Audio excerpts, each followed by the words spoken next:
Good evening. My name's Jo Brett. I'm CEO and founder of Star Jumps Children's Centre, and I'm here this evening with Dr. Mel Bujtor, who is a human nutritionist who's been working with us at Star Jumps for the past 2 years, and who's going to give us an overview of her work this evening with children and families.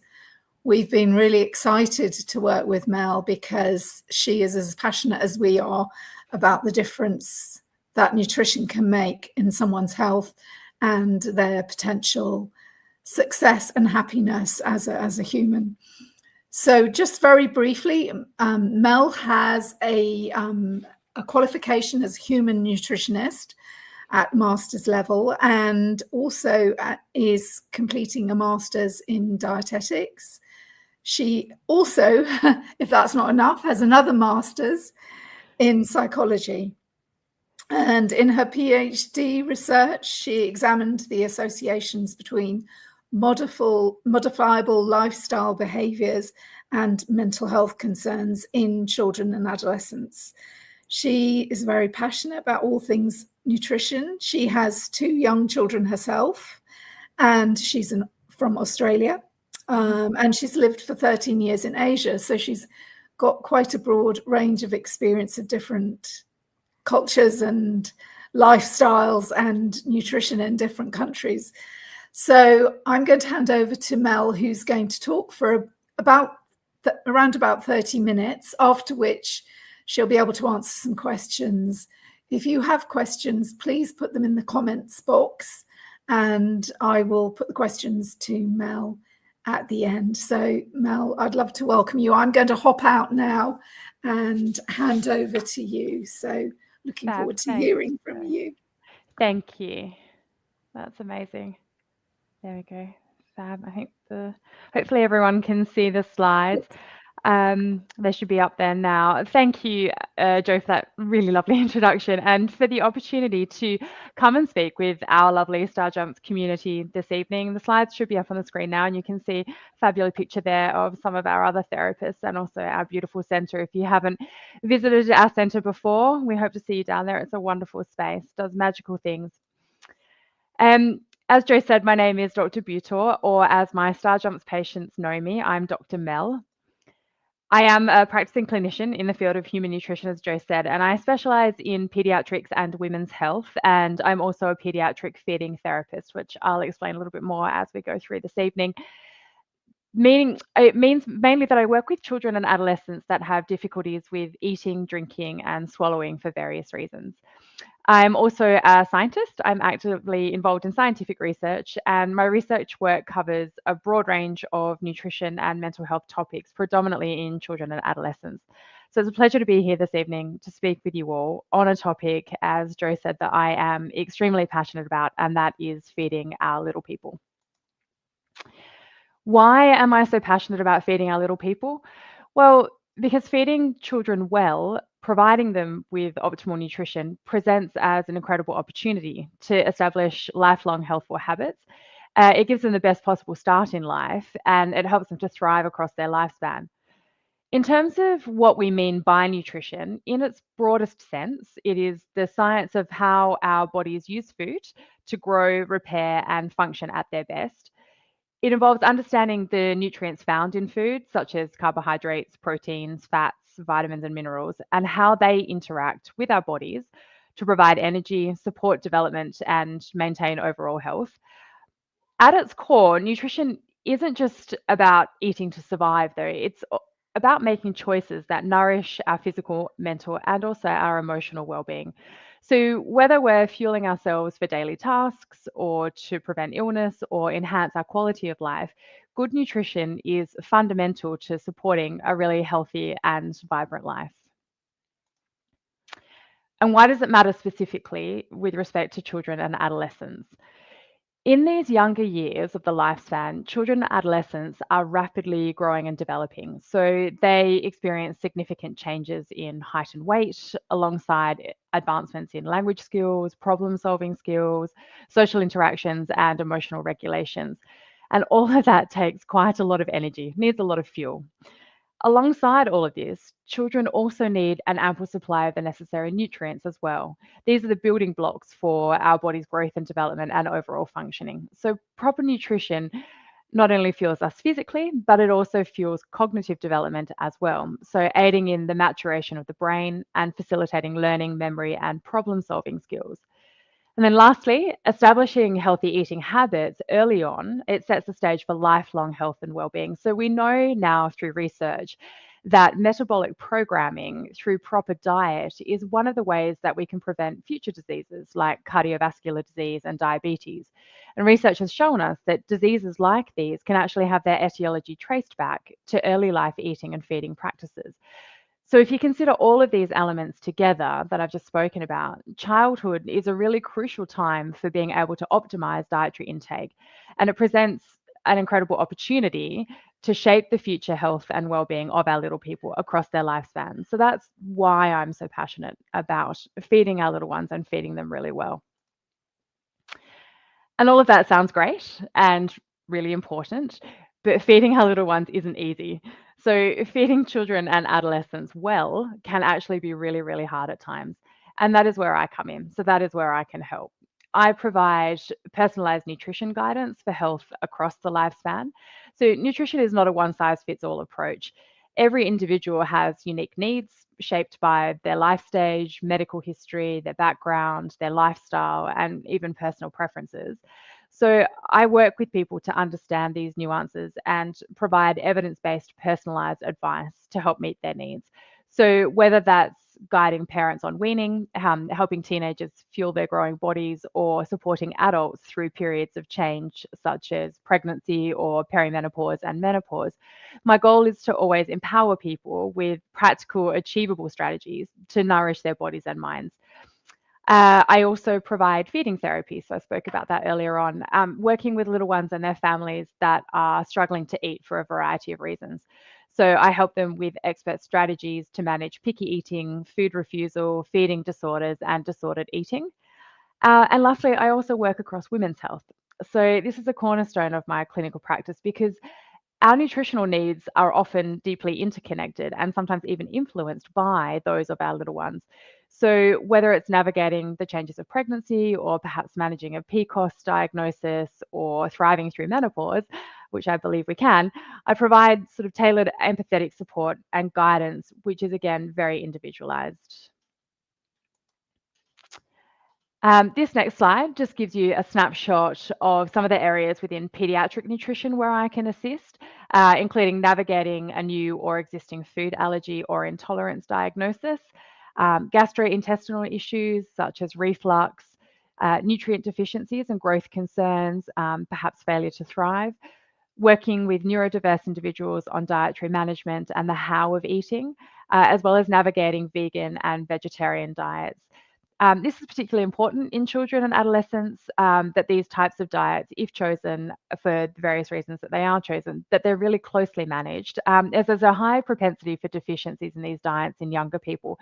This arises from a physiological perspective. Children and adolescents, they eat less than adults. They have smaller stomachs. And so from the sheer perspective of volume, it's hard for them to get all the nutrients that they need. So vegan and vegetarian diets need to be really closely managed. In addition, little ones have palates that are still developing. They're still learning to eat. And so some of the foods that are really necessary in plant-based diets are achieved by eating foods that can sometimes be really, really tricky for younger people. So things like mushrooms and beans, lentils, pulses, those sorts of things. As I previously mentioned, I provide various therapy modalities to families that have children that can't or won't eat for various reasons. So, for some children and families, mealtimes can feel a bit like a battleground. And as a feeding therapist, I help to untangle the challenges that little ones are having with their feeding and eating, addressing elements like sensory sensitivities, medical complexities, and perhaps emotional barriers that impact eating. So, through a compassionate and step by step approach that is very play based and steeped in lots of fun, I support families in transforming mealtimes into positive experiences. And I probably like to say as well that feeding therapy isn't just about expanding a child's diet, though. It's also about helping a child to build confidence, reduce anxiety associated with eating, and creating an environment where children feel safe to explore and accept a wide range of different foods, and ultimately learn the skills to nourish themselves well, and alongside that enjoy the social, cultural and community aspects that come along with eating as well.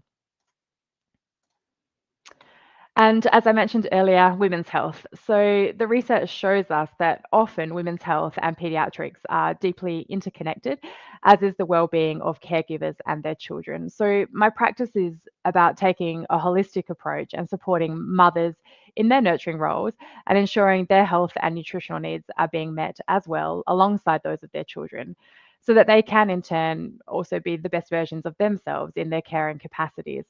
And research has told us that when caregivers are well supported, the entire family benefits. So by working across both areas, I really try to provide care that empowers families to thrive together. And that's not to say that dads aren't important too. They are, they very much are. But as women, we have really unique health challenges and actually very unique nutritional needs, particularly at key stages of our life, like adolescence and when children start to go through puberty, through to things like trying to conceive, pregnancy, and then beyond our childbearing years into perimenopause and menopause. So I provide personalized guidance to women as they navigate these stages of life. Just to sort of help them to navigate things that are a little bit different perhaps to their to men. Um, and I think that by empowering women in these spaces with knowledge and tools that they need to sort of feel their best at every stage, that flows down through to the people that they provide care to. And so I think that about sums it up. I have given you a really quick whistle-stop tour today of my services. And so if you do feel that you or your little ones have needs in this space, then do reach out to discuss them with me. I would love to hear from any of you and all of you. And I think that now, the only other thing that we probably wanted to tell you about is that we're really excited to share that we will be hosting a full and detailed sort of 1-hour webinar on Tuesday, the 28th of January, 2025. I can't believe I'm saying 2025 already, where we are going to go into detail exploring why children might have difficulties with eating and how we can support them to move beyond those challenges. So that'll go into quite a lot of detail. We'll be talking about age-appropriate nutrition essentials for children, so all the way from toddlers through to tweens. Common myths about eating and feeding and the truths behind them. We will talk about the factors that influence children's eating habits and their behaviours. And we'll spend some time understanding reasons why a child might not be able to eat in an ordered manner, and everything from sensory sensitivities through to sort of deeper underlying factors that might be impacting that little one and making feeding and eating a real challenge for them. And lastly, we will equip you with some practical tools and strategies to support your child's relationship with food as you navigate that journey. And I think that's kind of it, Jo. A whistle-stop tour of what I do and how I can help and the work that I already do in our lovely Star Jumps community. I guess now we throw it open for questions. Oh, I think you're on mute, Jo. Hear me now? Yes, I can hear you now. Sorry. Thank you for that, Mel. It's great. And I'm really looking forward to the talk on working with children who are having struggles with eating, because it is quite a complex area and one that over the years we see so many children who are struggling with sensory issues and motor issues and other behavioral kind of issues around food. And it's fabulous to have your expertise as part of the team now, so that we can learn more about it as a team, as well as for families and children that come to work with us or listen to our educational talks. I have a question from a parent on supplementation. Is that something you use with children? And if you do, what sorts of things would you use? Yeah, that's a great question, Joan, and one that comes up quite often, actually. So from my perspective, I don't take an approach of blanket supplementation for the sake of using them. I recommend supplements when there is a specific need. So perhaps we're working with a little one that has had a very, very restricted dietary intake for quite a long period of time. So in those instances, we would typically ask for some biochemical analysis. So we would get some blood testing done, and we would see specifically, are there deficiencies? We would marry that up alongside understanding what their dietary intake looks like. So when I work with families, we do a detailed dietary analysis. They'll provide quite a detailed food diary for me, and I do a nutritional analysis on that. So we marry up the testing with the dietary diary to understand truly, is there a deficiency in this little one's diet? And if there is, then we would look to supplement that.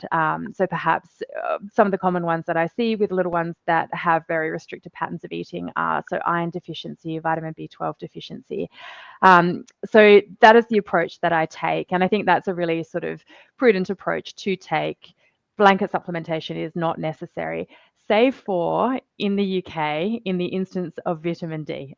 So we do not have sunshine here. And we don't really get vitamin D from food. We get it from sunshine.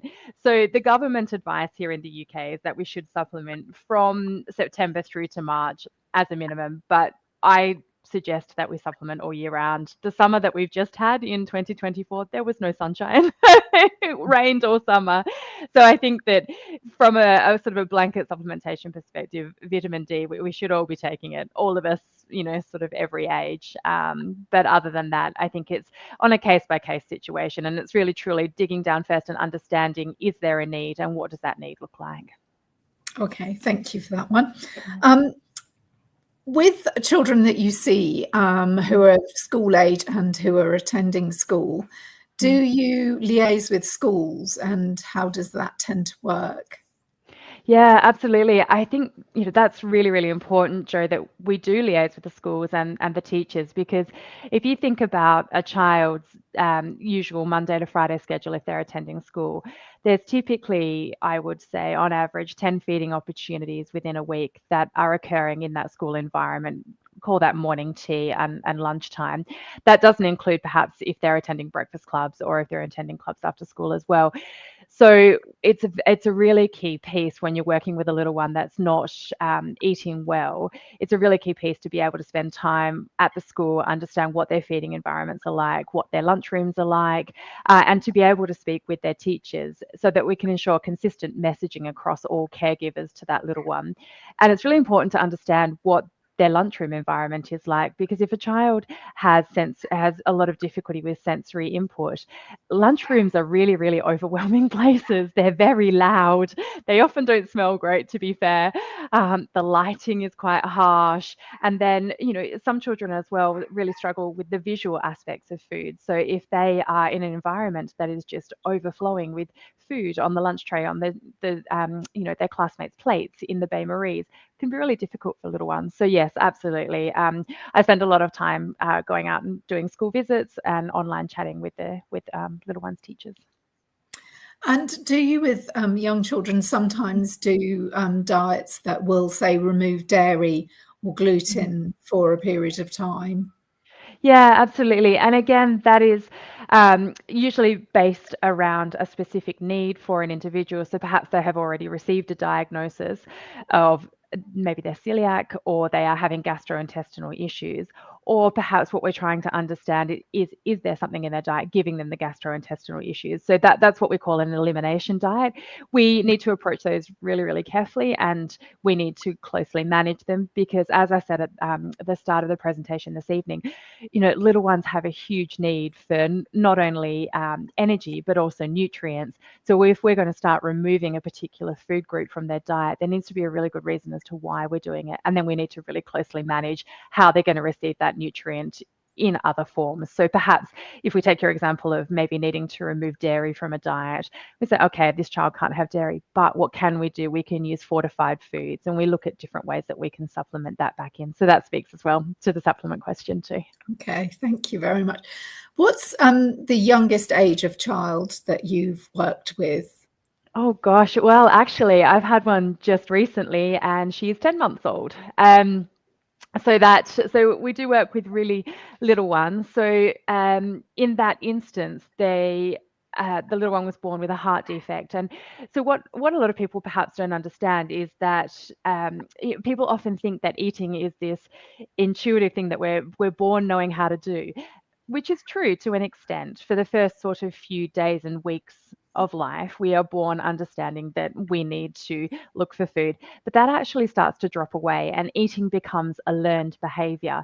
Now, if something stood in the pathway of that learned behavior for a little one, it can really impact their feeding journey, and from a very, very young age. So this little one that I was working with has a heart defect, so obviously had a very significant surgery at a young age, and that really impacted her eating. So instead of this little one being at a feeding age of 10 months, so we talk about it being in terms of their physiological or their chronological age, and then they have a feeding age.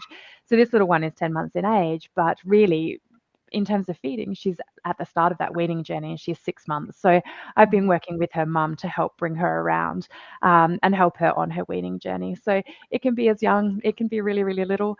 I work with mums that have bubs that have reflux, but I don't work in the breastfeeding space, so I'm not a specialist in that particular area. Having said that, I have a great network where there are feeding specialists in that space that I can refer on to.